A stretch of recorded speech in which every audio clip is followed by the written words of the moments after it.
So I am a material chemist, so it means I make materials. In particular, I make materials to be used in the biomedical area. So we aim, for instance, to deliver drugs or biological molecules in a very precise way, or to reconstruct tissue that have been damaged because of an illness or a disease.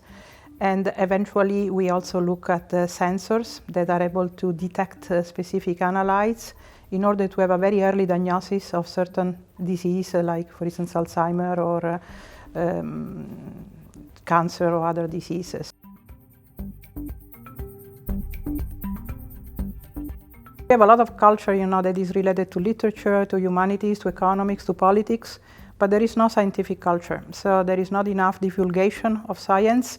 Every time, people ask me, "Oh, you are a chemist? Oh, I hate chemistry." This is the first reaction of people.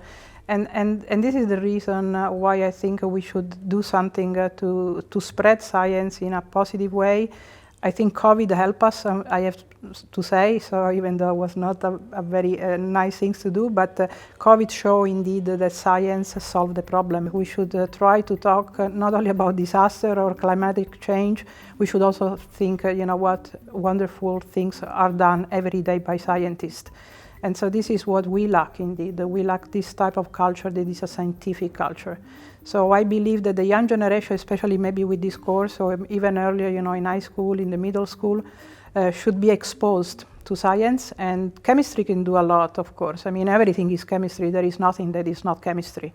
And unfortunately, it's taught so badly in school that people do not realize the importance of chemistry. That is a very concrete science. It's not abstract like people think.